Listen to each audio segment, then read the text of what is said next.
Mga kasablay, yan at nandito po muna tayo sa labas ng aming camp at ako po ay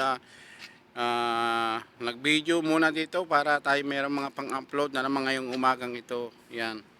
Tayo po ay nandito, tambay-tambay po muna tayo. Kasi po ang oras nga po pala dito mga kasablay ano na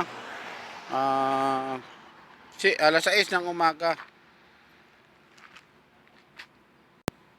Yan, alas 6 na po ng umaga. At ito pong katapat ng aming camp ay yan at may mga ginagawa pong mga ano rito, parang ano yata yung warehouse yata yan.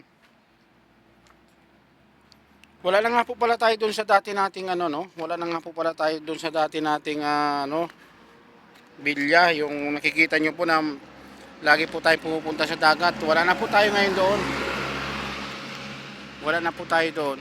At tayo po pumunta na dito sa ating ano sa Riyadh. Nasa Riyadh na po ako. Yung po kasing ano natin dating camp na yung pinuntahan po natin ay yung po naman ay sa ano sa part ng Tabuk sa may Sindala Island.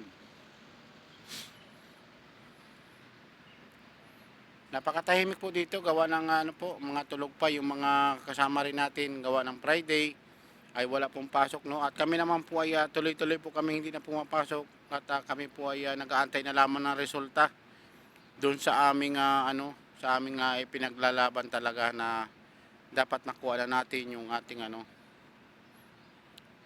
ating mga pinaghirapan. Yan at antay na lamang po kami, siguro abutin pa yan ng mga 6 month o 5 month bago natin makuha yan. Kailangan na po natin gawin yan ano, mga ka-idol, para tayo ay makapag for goods na rin pag nakuha na natin yan. Yun na lamang po kasi ang paraan para tayo po ano na tayo ay makuha na natin talaga yung ating ano, mga pinaghirapan ng matagal na panahon dito.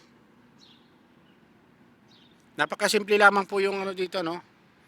Napakasimple lamang po ng ano dito sa ano namin, dito sa ano namin ng dito sa camp namin dito sa Riyadh no.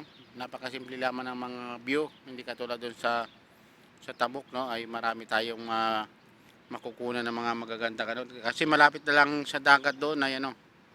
Malapit lamang po sa dagat dito. Dito po malayo na tayo sa dagat. Kaya lamang po mga kasablay ano, at tayo po ay patuloy na gagawa ng mga simpleng video para tayo may upload din. Bye bye po, maraming salamat, magandang umaga po.